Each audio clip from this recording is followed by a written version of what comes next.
Hello అండి. అందరికీ నమస్తే. Welcome back to SKYS. ఈరోజు వీడియోలో చాలా సింపుల్గా హెల్తీగా చేసుకునే సగ్గుబియ్యంతో పొంగనాలు చూపించబోతున్నానండి. చాలా క్విక్గా సింపుల్గా చేసుకోవచ్చు. డీప్ ఫ్రై చేసుకోకపోయినా సరే డీప్ ఫ్రై చేసినట్లే పైన క్రిస్పీగా లోపల సాఫ్ట్గా చాలా బాగా వస్తాయి. వీటిని ఎలా చేయాలో చూసేద్దాం. ముందుగా ఒక గిన్నెలోకి సగ్గుబియ్యం నానబెట్టుకోవాలి. ఆ గిన్నెలో 1 కప్పు సగ్గుబియ్యం వేసుకుని సగ్గుబియ్యంని శుభ్రంగా 2-3 సార్లు కడిగి తీసుకోవాలి. సగ్గుబియ్యం లావుగా ఉన్న సగ్గుబియ్యమే తీసుకోవాలి. కడిగిన సగ్గుబియ్యంలోకి ఏ కప్పుతో అయితే సగ్గుబియ్యం తీసుకుంటామో అదే కప్పుతో 1 కప్పు వాటర్ వేసుకుని 4-5 గంటల వరకు నానబెట్టుకోవాలి. 5 గంటల తర్వాత మూత తీసి చెక్ చేస్తే సగ్గుబియ్యం చాలా సాఫ్ట్గా నానిపోయి ఉంటాయి. వాటర్ కంటెంట్ కూడా 1 కప్పు సగ్గుబియ్యంకి 1 కప్పు వాటర్ వేసుకుంటే చాలా పొడిగా సాఫ్ట్గా నానిపోతాయి. అదే కనుక వాటర్ ఎక్కువైనట్లయితే మళ్ళీ ఈ స్టేజ్లో వాటర్ని వంపేసుకుని తీసుకోవాలి. అలా తీసుకున్న సగ్గుబియ్యంని పక్కన పెట్టుకుని ఇప్పుడు ఒక మిక్సీ గిన్నెలోకి 1/2 కప్పు వరకు వేయించిన పల్లీలు వేసుకుని మరీ మెత్తగా కాకుండా బరకగా మిక్సీ పట్టుకుని తీసుకోవాలి. ఇలా పలుకులుగా మిక్సీ పట్టుకుని తీసుకుంటేనే సగ్గుబియ్యం పొంగనాలు తినేటప్పుడు మధ్యలో పల్లీలు పలుకులు తగులుతూ చాలా బాగుంటాయి. ఇప్పుడు ఒక మిక్సింగ్ బౌల్ తీసుకుని దానిలో నానిపోయిన సగ్గుబియ్యం వేసుకోవాలి. తర్వాత మిక్సీ చేసుకున్న పల్లీల పొడి కూడా వేసుకోవాలి. తర్వాత 1/2 టీ స్పూన్ పసుపు, తగినంత ఉప్పు, 1 స్పూన్ కారం, 1 టీ స్పూన్ మిరియాల పొడి, 1 టీ స్పూన్ చాట్ మసాలా కూడా వేసుకోవాలి.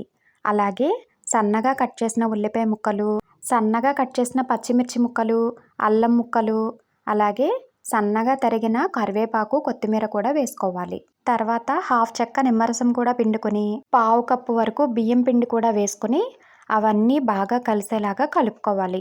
వాటర్ ఏమీ వేయకుండానే సగ్గుబియ్యంలో ఉన్న నీటితో అలాగే ఉల్లిపాయ ముక్కల్లో ఉన్న నీటితోనే ఆ పిండి మొత్తం బాగా కలిసిపోతుంది.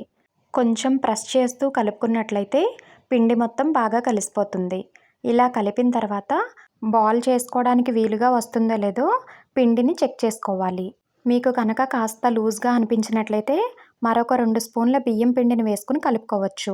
ఇలా మొత్తం కలుపుకున్న తర్వాత సాల్ట్ చెక్ చేసుకుని అడ్జస్ట్ చేసుకుని ఆ పిండి మొత్తాన్ని బాల్స్గా చేసుకుని పక్కన పెట్టుకోవాలి. ఇష్టమున్న వాళ్ళు ఇలాగే చిన్న బాల్స్గా చేసుకుని పునుగుల్లాగా డీప్ ఫ్రై కూడా చేసుకోవచ్చు. అలాగే ఇదే పిండితో కట్లెట్స్లా చేసుకుని దోశ పెనం మీద షాలో ఫ్రై కూడా చేసుకోవచ్చు. పొంగనాల ప్యాన్ లేని వాళ్ళు అలా కూడా చేసుకోవచ్చు. చాలా రుచిగా ఉంటాయి. ఇలా అన్నిటినీ బాల్స్గా చేసుకుని పక్కన పెట్టుకుని ఇప్పుడు స్టవ్ వెలిగించి పొంగనాల ప్యాన్ పెట్టుకోవాలి. వాటిల్లో కొంచెంగా ఆయిల్ వేసుకుని స్ప్రెడ్ చేసి వేడెక్కిన తర్వాత ముందుగా చేసుకున్న బాల్స్ని ఒక్కొక్కటిగా వేసుకోవాలి.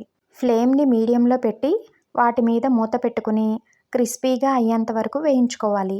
మధ్యలో మూత తీసి అన్ని వైపులకు తిప్పుకుంటూ క్రిస్పీగా అయ్యేంత వరకు వేయించుకోవాలి. ఇవి వేగడానికి కొంచెం టైం పడుతుంది. నిదానంగా వేయించుకుంటేనే పైన క్రిస్పీగా లోపల సాఫ్ట్గా చాలా బాగుంటాయి.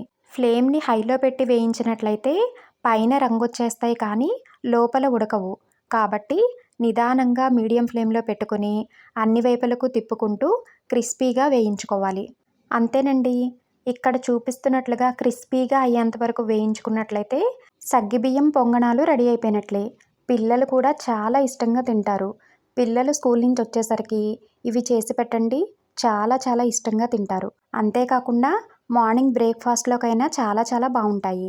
వీటికి ఏ చట్నీ లేకపోయినా సరే అలా తినేసినా కూడా చాలా టేస్టీగా ఉంటాయి. ఇష్టమున్నవారు కారపొడితో అయినా తినచ్చు. పిల్లలైతే టమాటా కచప్ పెట్టించామంటే ఫుల్గా లాగించేస్తారు.